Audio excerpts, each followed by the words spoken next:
Giants the week before. Meanwhile, in Atlanta, one team controlled their fate in the red zone and the other team did not.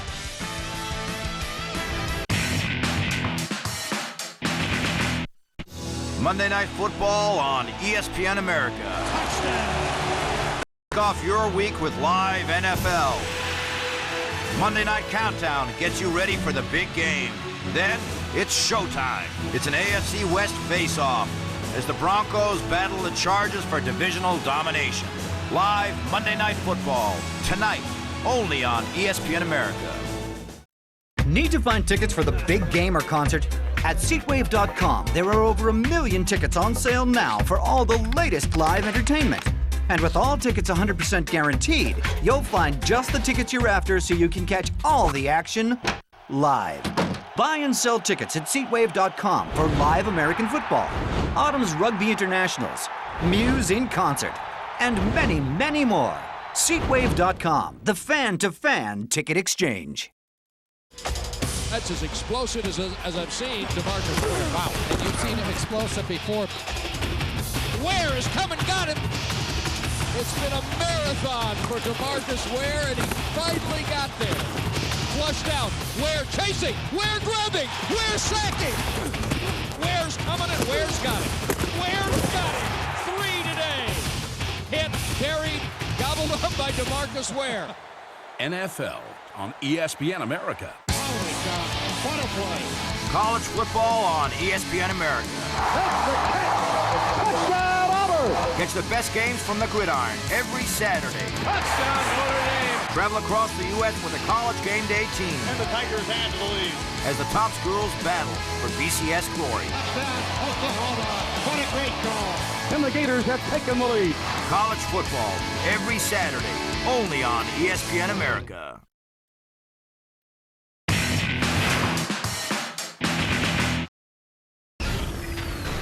Welcome back to Primetime. I'm Susie Culber in San Diego with this team report.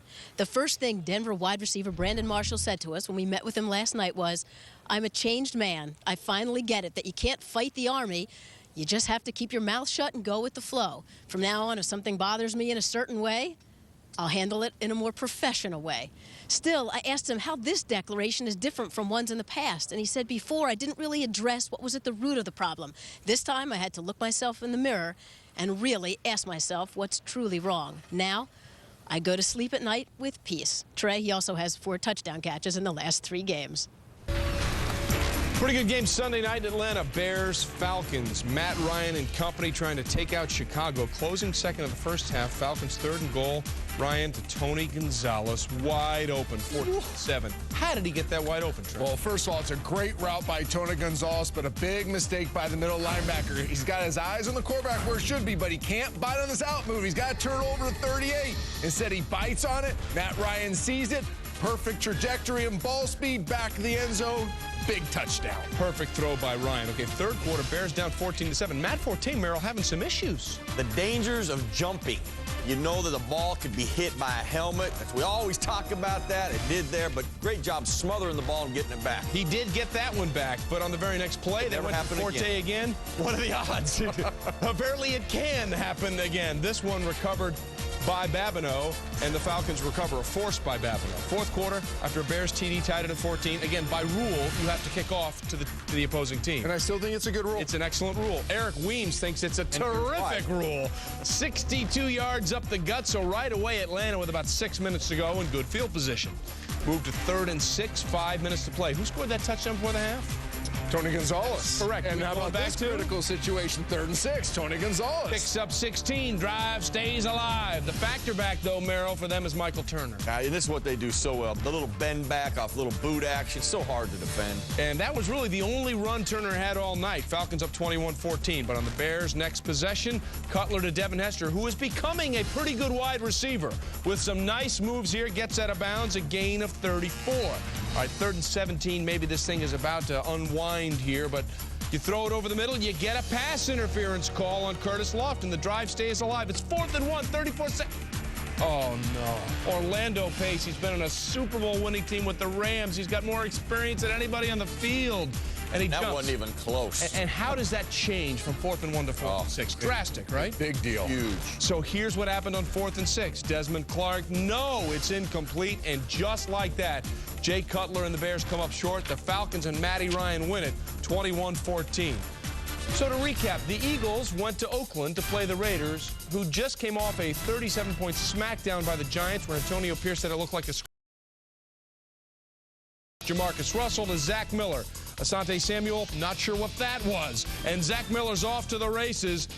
The longest touchdown catch by a tight end in Raider history, 86 yards. But Lewis Murphy, Merrill, a big part of that. You talk about effort. This is what you need every down on every Sunday for the Raiders if you want to turn that around. Teaching tape right there. You got that right. 3 blocks on one play. Raiders go up 7-3. And then later in the game, Murphy blocks on Asante and then finishes the play. And then it's Samuel who picks up the penalty. You know what? That's just being an idiot. Because guess what?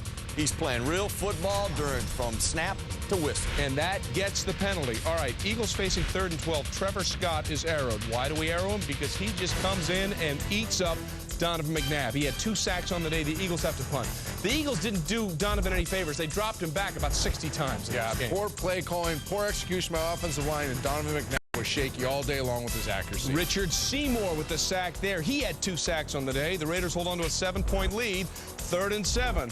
One more time, the Raiders send pressure. 2 linebackers. Thomas Howard hits McNabb, and Kirk Morrison finishes him off. The Raiders sack McNabb 6 times, and they win it. A big one, 13-9. But by far, the best position player on the field was not an Eagle or a Raider, but it was a Pigeon. Look at the zone and lane responsibility here on the kickoff. Right with the snap. He might be the most disciplined player on the Raiders team. I mean, he went down completely down the field, did not deviate from his lane assignment. Look, he is flying, too. That's first-round contract worthy right there. That's great speed. Will give him some money. Lane responsibility. And then as a bonus, you don't have to give him a per diem because he'll just eat whatever's left on the field. So who is this newest Raider? Well, he stands between 12 and 15 inches tall and weighs between 10 ounces and a pound. The Pigeon is small in stature, but as you just saw, has speed to burn just like Al Davis likes it. And Pigeons can handle key roles on teams as proven through their experience as messengers during many wars. That Pigeon can flat out fly, ladies and gentlemen. Sign him up. It's a copycat league, ladies and gentlemen. Talk about next level. When we continue, hopefully back to football. All in right is Pittsburgh, and shampoo sales everywhere. The hair hath returned for the Steelers. And Ravens-Vikings. One vet left the field happy in Minnesota. The other one did not.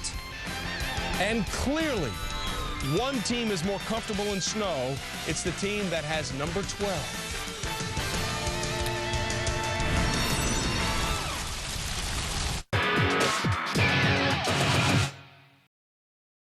Monday Night Football on ESPN America. Touchdown! Kick off your week with live NFL. Monday Night Countdown gets you ready for the big game. Then, it's showtime. It's an AFC West face-off as the Broncos battle the Chargers for divisional domination. Live Monday Night Football, tonight, only on ESPN America.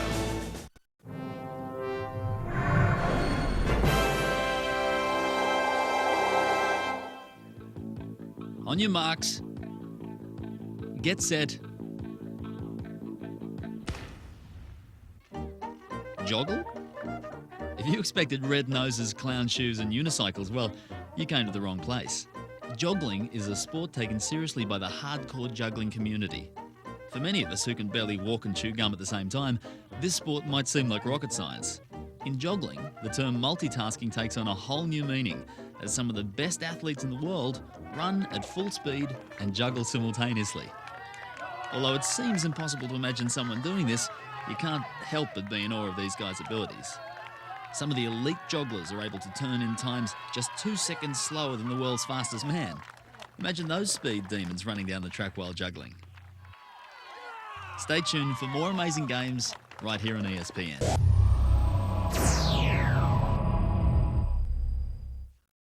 ESPN America puts you in the driver's seat this October with a live college football viewer's choice.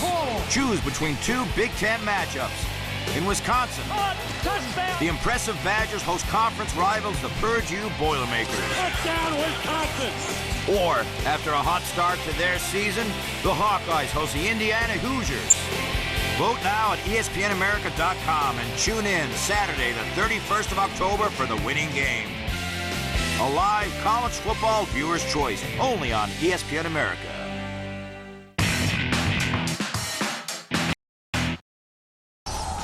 Primetime rolls on. The Titans, well, their season has been a struggle, taking on the New England Patriots. It snowed. Just so you know, that might favor the team from Boston. Now, Tom Brady, Randy Moss having a discussion. Randy Moss might have been saying, you know, in the snow, the tallest, most athletic receiver might be invisible to the defense. And it turns out he was on the flea flicker from Ben Jarvis Green Ellis. Back to Tom Brady, 17-0. What happened? Look at the flea flicker action. You know, they show the run, safeties bite, their momentum's forward. Randy Moss's momentum is down the field, creates an open receiver and a dime by Brady. I just like saying the name Ben Jarvis Green Ellis. And then later in the game, second quarter, that's where most of the action happened. Brady to Moss again. Now, Merrill, a lot of receivers think they're open. Randy was open seven times on this play. Right, and Randy is not excluded that. I'll open right away, okay? Now I'm going to stay open. I'm open again. I'm going to ask you, Tom Brady, to just work your way so that I can uncover again in the back of the end zone. Thrice he was open. They only hit him once, and Brady did his job. Look at this, taking a hard hit to the helmet here. Chris Hope, what are you doing? Why? Not good. That's unnecessary. Still made the touchdown. Okay, so the next Patriot possession. Stay with us. We're all in this second quarter here. This is just a screen pass to Kevin Falk. Oh, what a great kick out by Logan Mankins. We call it crackback blocking. And Falk is gone 38 yards. He's in. Patriots now up 31-0. What score? What's the quarter? Second? The second quarter, still there. 2nd and 3. Brady to Wes Welker. Wes Welker is shifty. Where are the Titans? And he's invisible. By the way, Tom Brady with an NFL record 5 touchdown passes in the second quarter alone. Yes, congratulations to you, sir. Everything going well. And then Brady to Welker. And there it is. There's the record setter right there. 5 touchdown passes in the second quarter. It really worked out well. Horrible team defense. You have a 3-over-2. One of these guys has to have outside leverage on Wes Welker. They completely blow the coverage. Brady obviously is going to find it, and Welker's going to catch it. And then in the opening drive of the third quarter, to the shock of some, Brady was still in there. And then he connects with Moss for another touchdown. Brady's numbers were ridiculous. The Patriots win it 59-0.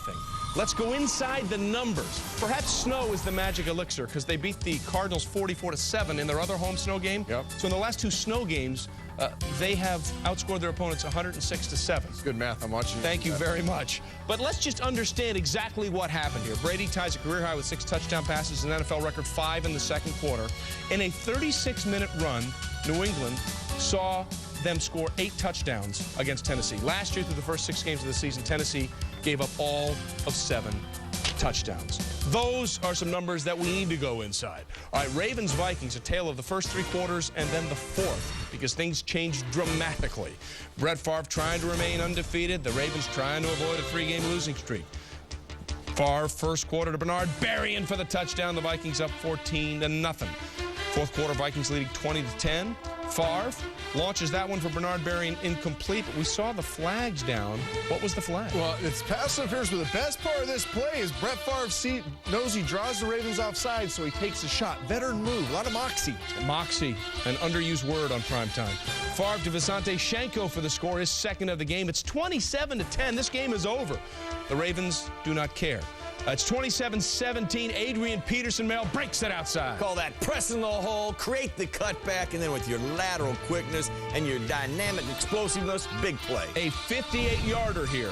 Look at everybody going one way. That's why we call pressing the hole. You pull the defense over. That creates the back door. And then with great vision, finds a little seam, and that is a big alley, but we get around the corner, and that is his speed that allows that big play to happen. But they could only get a field goal, thus leaving hope here for the Ravens. Third quarter, Ravens 17-3, and Ray Rice continues to put on a show. I'm going to tell you this, watching him and Rutgers coming out, the thing that always stood out, he breaks tackle. Leverage. Powerful run. Had great leverage. All right, then under 6 minutes to play, it's 30-17. Flacco to Rice again, and he's just shredding tacklers before he's finally brought down by Terrell Johnson. 63-yard gain. That set up a Derek Mason touchdown. Ravens now only trail 30-24. Did you mention shedding tacklers? How about Merrill when nobody's around him? Nobody touches him. He deserves an alley like that after he runs as hard as he did early in the game. Oh, so just like that, the Ravens at one point dead and buried. They're now up up 31-30. But you know what? The Niners got Favre earlier this year in Minnesota, Trent, and here come the Ravens about to get it. Get used to it, NFL. It happens to everybody. He's gonna Favre you. Sidney Rice, despite being interfered with and undressed, makes the catch. A great grab. That led to a 31-yard field goal. Ryan Longwell nails it, but you see, there's still just under 2 minutes to play. And Joe Flacco played fantastic in this game. He has done his part late in games. Yes, he has. Over 350 yards this game. 2 minutes to play. To who else but Ray Rice. Look at him get the first down, get out of bounds, and deliver the blow. Somebody who wasn't even looking for him. I can't watch. I can't watch. Later in the drive, Flacco, Kelly Washington over the middle for a first down. Boy, Joe has really made leaps and bounds from his rookie year. Under a minute left. Flacco to Derek Mason. Yep, full-out blitz. Great timing between Mason and Flacco, recognizing the stop route. Big play. That gets him in field goal range. Favre can't watch. Remember, they let Matt Stover go for Steve Hauschka. How could you do that? Hauschka, you let that happen. In the dome, there's no wind. Brett Favre hit Tavares Jackson. Did he miss it? Did he miss it? Yeah, he missed it. The Vikes are undefeated, 33-31. Unbelievable game. Funny. An amazing comeback by Brett. An even better comeback, perhaps, by Joe Flacco, leading the Ravens down the field, but they can't get the field goal. What impresses you most, though, about this Minnesota offense and the way they seem to get it going? How Brad Childress has integrated Brett Favre into the system. So much made about in the offseason when they got Brett Favre. How does he fit in? How do you work him and AP together? Well, every great play caller I've ever been around or studied has one formula. You throw it early to set up the run late, because you know you got to run the ball late. So let's take advantage of those looks early. Look at the Vikings, 3 tight end set. They're going to motion across. Watch what it does to the defense. They're packed in there to stop the run. It spreads them thin. The defensive line adjusts. What's that do? It gets Visanthe Shiancoe a clean release down the field. He's on the second level of defense. Before you know it, Brett Favre looks the safety off, delivers a strike in the end zone for 6 points. 2 tight end set. Back 8 yards deep, Merrill. You know that dead giveaway run, right? Well, the Ravens think so. Jared Johnson playing downhill, playing the run. Visanthe Shiancoe passed him before he can blink in the seam, taking advantage of these run looks. They do this so often in the first quarter. Look at Brett Favre's numbers this season in the first quarter. 31 of 41, 303, 4 touchdowns. They're all geared up to stop AP. What do? They chuck the ball around the yard. You know, I love the design. You know, you showed the design and the 2 tight end formation. What people got to realize is they run out of those formations as well. That's why they're so effective when you throw the football. So the design of it is there, but also Adrian Peterson's discipline. He gets depth because he is so violent to the line of scrimmage. Because of his depth, he gets to the line of scrimmage, but he stays true. Now, here's a great example. Trent always showed you about the 2 tight end formation. Well, they're going to run right to the teeth of that defense, where that safety is. But now, at the last second, they're going to bring the tight end back to block Suggs. Now, Adrian Peterson does a beautiful job of pressing a hole. You get a seal and an alley, and he gets in that alley. But if he doesn't stay true to the point of attack, that alley never materializes because he gets there too quick. He's true to the discipline. That gets the defense to flow, and then they get the back door. So the discipline and the design are working beautifully. Brett Favre is complimenting it, and they get better every week because they have not played their best football quite yet. I mean, their offensive line has still had some struggles and issues. They have yet to put together 4 solid quarters, Absolutely. And that's a scary thought when you consider they're 6-0. The Ravens now have to deal with this 3rd straight loss as they go into their bye week. Vikings will try to get to 7-0 next week when they travel to Pittsburgh. Good luck. Woohoo, baby. Good luck. Speaking of the Steelers, Merrill, I think you played there. Browns in town. Right, but not with that guy. For the 12th straight time, it was a bad game for the Cleveland Browns. Joshua Cribbs throwing it, and there's Troy Polamalu back. Now, a lot of concerns in the Berg when he got up limping, but he would be okay and come back. Well, I tell you what, Ben Roethlisberger, the presence of that running game has been on and off in Pittsburgh. He has been solid all season. He has, and you know what, Steelers fans, this is how you're built. Dynamic weapons to throw the football. The line pass protects better than they run block. Get used to it. This is your MO on offense. Santonio Holmes, a gain of 41. That would set up a 1st and goal. And the next play, Ben with a day and a half finds Heath Miller, who is emerging as an elite tight end. That's a touchdown. Steelers go up 7-0. You mentioned points in the passing game, Trent. How about to Hines Ward, and look at this strike? This is a great throw. Threads to the soft spot of in English of the defense. Ben Roethlisberger learning the timing, anticipation of the passing game. It shows up time in and time again. Now, Steelers up 14-0. Now, questionable here. 4th and very late, as you see in the second quarter, they go for it. Here's the measurement, Merrill. How is that a 1st down? That's first a mile. Hold on. Camera angle. How is that a first? Look how the pulls away. Rob Browns disagrees with you strongly. 12th straight loss Cleveland by the Cleveland Browns to the Steelers. When we continue. Hey, for the first time all season, the Bengals game did not go down to the last seconds. And it did not go the Bengals' way either. Mark Sanchez did not play in a lot of bad weather in Southern California. It's something he's going to have to learn how to do, as we saw evidence Sunday. And fail to the Redskins continues to be the theme song, another disaster for D.C. Devin Hester, the Chicago Bears' dynamic return man, added wide receiver to his list of abilities in 2008. After hauling in his first receiving touchdown of the year in Week 3, Hester took over as a starter and showed why he is one of the most explosive players in the NFL. With new quarterback Jay Cutler at the helm, Hester looks to become one of the NFL's premier receiving weapons.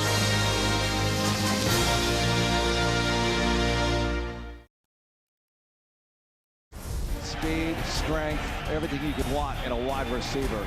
He's so fast that when you run the play action, before you can react to it not being a run, Andre Johnson's already about 10 to 12 yards down the field.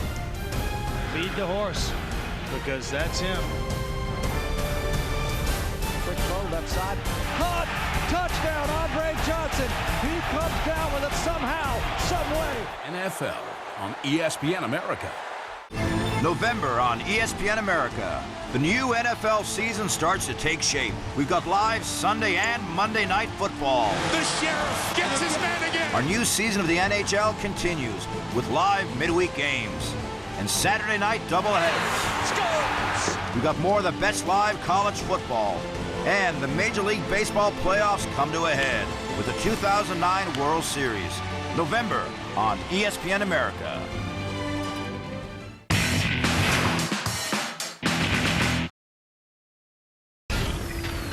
Welcome back to Primetime. I'm Michelle Tafoya in San Diego with this team report. San Diego Chargers tight end Antonio Gates hadn't had a 100-yard receiving game since November of 2007. But 2 weeks ago in Pittsburgh, the five-time Pro Bowler returned to form with 9 catches for 124 yards and 2 touchdowns. Head coach Norv Turner told us it was the first time Gates had really let loose and cut loose on the field since having toe surgery back in early 2008. He ran every route and made every catch, Turner said. But the question is, Trey, can Gates keep rolling tonight against a Denver defense that is number 2 overall in the NFL? Michelle, that defense is good. Time for the Geico Fantasy Minute. Only Peyton Manning, Ben Roethlisberger passing for more yards per game than Philip Rivers. Brandon Marshall can tie Larry Fitzgerald and Asante Shanko for the league lead in touchdowns. And Noshawn Moreno leads all rookies in rushing yards. Fantasy Minute is brought to you by Geico. 15 minutes could save you 15% or more on car insurance. Well, after a couple losses, the Jets at home at the windy, wet Meadowlands playing the Bills, trying to get right for Rex Ryan and company, and things look good early. Second quarter, it is 6-3. Thomas Jones is off to the races. 71 yards later, Merrill, nobody catches him. A franchise record 210 yards rushing, 13-6 Jets. That's what you call hitting the seam quick, fast, and explosive. So it was all going very well, but Mark Sanchez-Trent struggles. Listen, he hadn't played in a lot of bad weather games, although this one was right off the hands of his receiver. Bad day throwing the football for Mark Sanchez. Clear force there. Jump ball to Braylon Edwards here. Last week, this was good. This week, it's bad. Same thing that makes you laugh will make you cry. Right here, good decision, good read, good throw. Braylon Edwards lets it go through his hands. It's not always what it appears to be in the box score. That is correct. Now, this game went to overtime, tied at 13. Jets won the toss, took the ball 3rd and 4. Thomas Jones has got them set up for a chip shot to win. Oh, holding against Ben. Keep your hands on the inside. Once they go to the outside, officials look for that. Well, they saw the jersey pull. The last move that got him. Get your hands on the inside. So then they tried about a 50-yarder. The snap is bobbled, and then it's an interception by the holder, Steve Weatherford, and that's what really undid this play. The kicking game, it kills me. Just put the ball down and you win the football game. Well, it's a 50-yarder at the Meadowlands. It's not a gimme. Little windy. Not a gimme, but you have a chance. Put the ball down. Also true. Later in overtime, Jets driving again, and Sanchez does it again. This one picked up by Paul Posluszny. Sanchez 10 of 29, 119 yards, 5 picks. Ryan Lindell missed a chance to win it in regulation. He would not miss again. Lindell, the hero. Rex Ryan can't stand it. Jets win it 16-13. Texans, Bengals. Matt Schaub and Houston coming into town. The Bengals have to be feeling all kinds of confident. They've beaten the Steelers. They've beaten the Ravens. They were at home. Nothing really worked out. First Texans play from scrimmage. First one from scrimmage. Andre Johnson, who goes 59 yards before he's finally caught. Johnson, another huge day. 8 catches, $135. Second quarter, tied at 7. Schaub looking for Steve Slayton. And you want to talk about a guy, Merrill, that runs like he's got jetpacks on? There he goes. Well, you know, you see a theme here. They obviously saw something in the Bengal defense. Quick screens, all the screen action. Well, look at the great block from Dwayne Brown here. Great job, athleticism, offensive line, and on Merrill's point, the Texans made the Bengals play in space, and they did not play in space very well.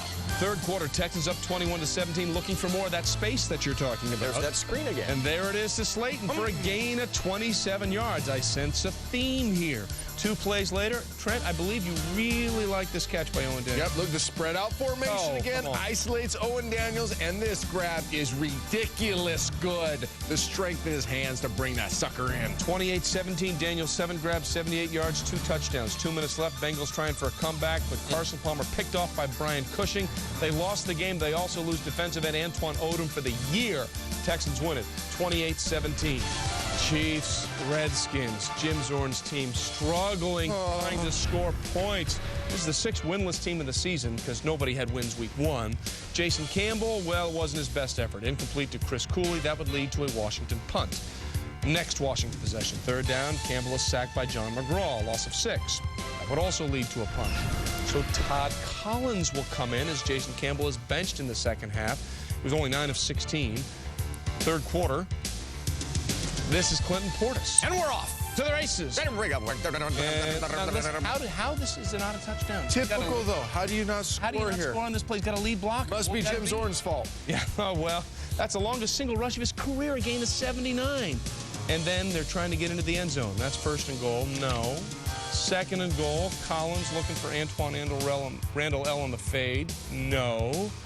3rd and goal. Maybe it's not Jason Campbell's fault after all. Batted down at the line.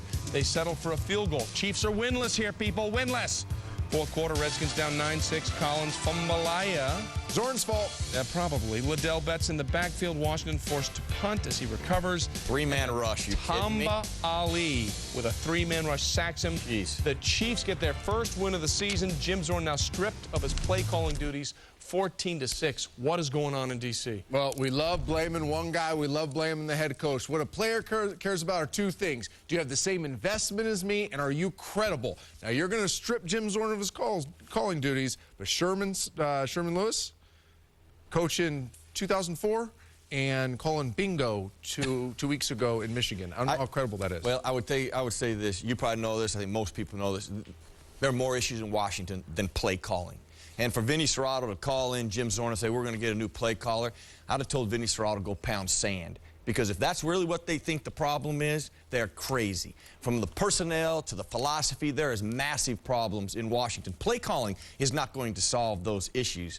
It's deep-rooted issues based on hiring Jim Zorn with the personnel that was there, established by a guy like Vinny Serrato. You know, those guys are the ones that brought him in here. Now, to say play calling is the only issue, it tells you that they have no clue what they're looking at based on all the problems. They're just not scoring points. The Redskins are 26th in red zone touchdown percentage. And keep in mind, the Chiefs, Panthers, and Bucks were all winless, still looking for win number 1 in the season. Let's play Washington. They got him when they played the Washington Redskins. When we continue on primetime, so much for the Seahawks' sterling home record when Matthew Hasselbeck's mom is in attendance. Kurt Warner and Larry Fitzgerald did not care at all about that.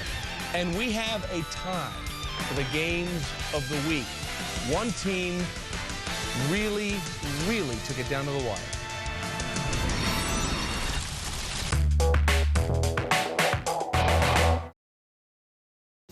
Monday Night Football on ESPN America. Touchdown. Kick off your week with live NFL. Monday Night Countdown gets you ready for the big game. Then, It's showtime. It's an AFC West face-off as the Broncos battle the Chargers for divisional domination. Live Monday Night Football, tonight, only on ESPN America.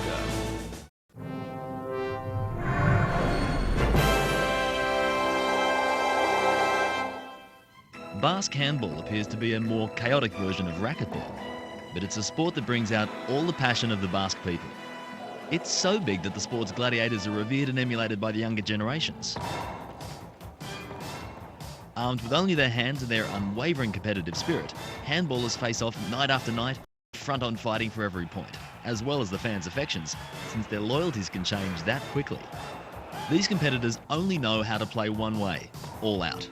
This is the only way that they can one-up their opponents on the court, and in doing so, wow the crowd. In the end, the winners are the fans, some leaving richer than others, but they were treated to a great match where the competitors left it all out on the court. Stay tuned for more amazing games here on ESPN. The 2009 World Series of Baseball.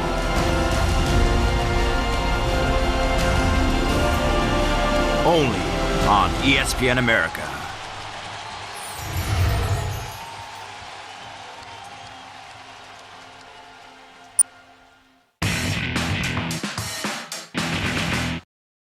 ESPN's 30 for 30 celebration continues Tuesday at 8 Eastern with the premiere of Small Potatoes, Who Killed the USFL? We look back at the influence the USFL had on football and what led to its downfall Tuesday, 8 Eastern, here on ESPN.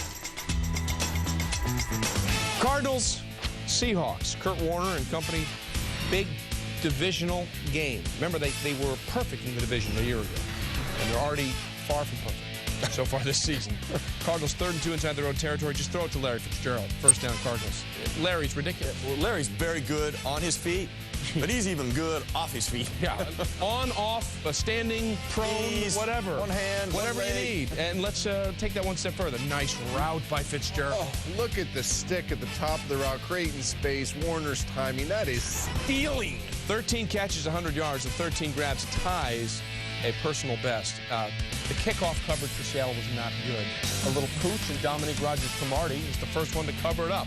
Set up a touchdown. Cardinals up 14-0 without a running a play offensively for Seattle. Next Seahawk drive, all kinds of problems. Well, you know what? Penetration, the number one killer in everything, especially it's in the middle in the A gap at your quarterback. Yeah, Calais Campbell with that penetration set up a field goal. So now it's 17-0. Then Matthew Hasselbeck hits John Carlson. One problem is he hits him in the helmet. That's not where you want to go. It's not your day. Oh, that's when you know it's not your day. Cardinals win it 27-3. Lions and Packers. The Packers have won 15 straight games at Lambeau Field against the Lions, including playoff games. First quarter, there is no score. 3rd and 6. Aaron Rodgers, you know what? He gets a beating every week, and the kid delivers. This time to James Jones. Nice move. It's a touchdown. And it's a free play. Detroit Lions jump off sides. Rodgers recognizes, so he pump fakes down the middle, gets the safety to suck up on Driver, and then down the rail to the receiver. Big play. The only good suck-up in the NFL is Ryan, the kicker in Kansas City. Third quarter, Packers up 26-0. Rodgers to Driver, an unbelievable one-handed grab. He does it every week. He does. You could have a Driver catch of the week. I like that. But look at that. Eye-hand coordination, bringing it to the body so there could be no way they overturn it. 7 receptions. He's now the Packers' all-time leading receiver. Good day for the defense, not so much for their offensive line. You know, they got Clifton back. They signed Mark Tauscher, and they still punish this guy. And they punished everybody else. 5 sacks given up, but the Packers win it 26-0. I had a couple of candidates for the games of the week, ladies and gentlemen. Panthers and Bucks. The Bucks still winless, and this was just awful. Nearing the end of the first half, the Panthers are punting. Clifton Smith back to receive, and Dante Wesley, what are you doing? What are you doing? Just launching yourself into him before the ball gets there. It's insane. It's the wrong technique, period, if a guy's standing there. You don't ever do that. It's but the have worst. Some awareness. He was kicked out. You know he's going to get fined. Smith hung in there. He was okay. Left the game with a concussion. Wesley ejected. Jake Delhomme, what are you doing? To Denard Jackson, 26 yards on the pick 6. He had 2 picks in the game. That tied it at 21. The But you know what? You do have a final chance, and you do have D'Angelo Williams and Jonathan Stewart. 2 factor backs, baby. Third down, that's a big run for Stewart. Another third down. Stewart. Later in the drive, I'm sensing a theme here. I give it to Stewart.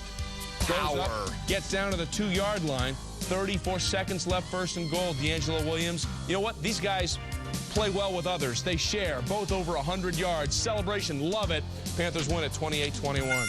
The other game of the week, Rams still winless, trying to play the Jags. Steve Spagnuolo trying to get something going. Boy, you had some chances here, and the Jags almost gave it away in the fourth quarter. Under 5 minutes to play, Garrard screen. Picked off by Leonard Little. Leonard Little has been around forever, and he's in the zone. 17-13 Rams. Okay, yes, they had the lead, but all game long, the Jags had Maurice Jones-Drew, Merrill. He was calling for more plays, and he got them. Oh, a rolling ball, a butcher's knife is what we like to call him. But just look at his stature. Not very tall, but so powerful and so strong.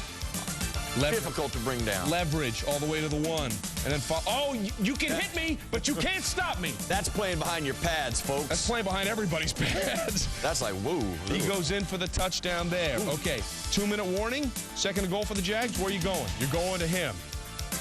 Jags lead at 20-17 on the touchdown. All right, but now under 2 minutes left, the Rams, you know, give them credit. They answered in this game. They hung in there. Bulger to Steven Jackson. Boy, how many teams would like to have him on their roster? He's a good football player. He is their offense at this point. 38 yards, dragging men in teal. That would put the Rams in field goal position. So now Josh Brown, 27-yard field goal with 7 seconds left, and it's up, and it's good.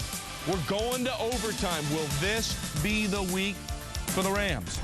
Well, bad start. Jags won the toss, and they have Maurice Jones-Drew. Go Mojo! 11 yards, puts them in field goal range. They had 33 first downs. Maurice Jones-Drew had 33 carries. I'm just saying, plus 133 yards, and there's your game winner, Josh Scobie. Rams fall again. Jags win it 23-20, and that's a wrap, ladies and gentlemen. That is now 16 straight losses for the Rams, duplicating over 2 seasons what we saw the Lions do in 1 season. And the worst part is, they're not as good. The Rams are only scoring 12 points a game, where at least the Lions were over 2 touchdowns and almost a field goal to boot.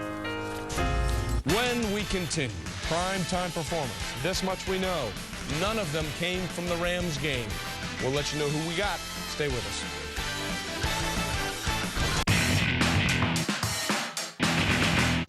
Monday Night Football on ESPN America. Touchdown. Kick off your week with live NFL.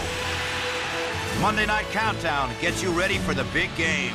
Then it's showtime. It's an AFC West face-off as the Broncos battle the Chargers for divisional domination. Live Monday Night Football, tonight, only on ESPN America.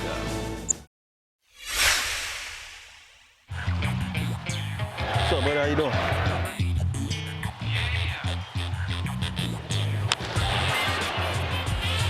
Out of here! Did that get out of here in a hurry? 2 hops to Lewis. Here comes the throw home. It's there waiting. The catch is out. Lewis coming in. Lewis is going to dive and make the catch.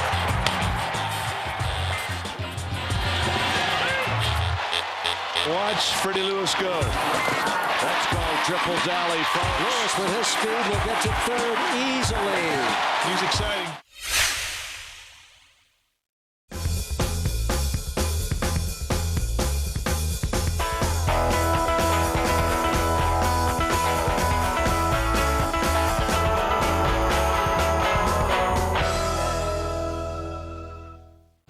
The summer break may be over, but the heat is still on.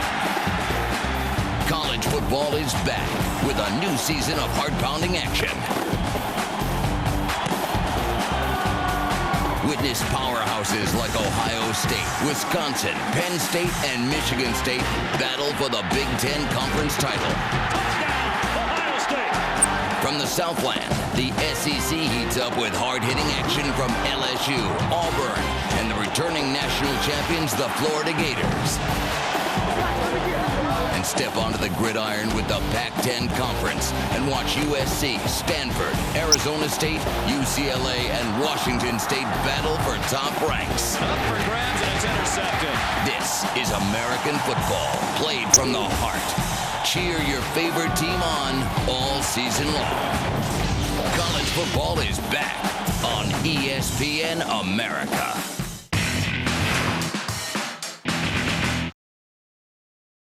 Clearly, a couple of quarterbacks led the way Week 6 in the NFL. You okay? I'm all right. Off? Just want to make sure. Tom Brady, 380 yards, 6 touchdowns, 5 1/4 an NFL record, and Drew Brees did anything he wanted to do against the #1 ranked New York Giants defense going in to that game. Neither of them primetime performers. What is wrong with us?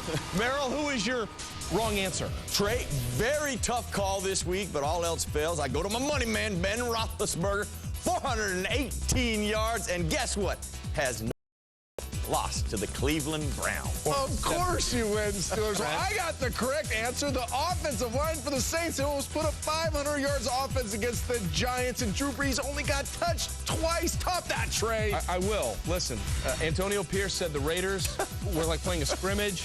Greg Ellis said we're the joke, the laughingstock of the league. But they got a pigeon, and the pigeon shall take you home. They do have a pigeon. The pigeon carried the message for the Raiders as an organization. They got it done. The Raiders and the pigeon. Big ups. Hey, speaking of that, we got to fly. That's Merrill. Literally. That's Trent. Trey, see you later. Pidge. Monday Night Football on ESPN America. Touchdown. Kick off your week with live NFL. Monday Night Countdown gets you ready for the big game. Then it's showtime. It's an AFC West face-off as the Broncos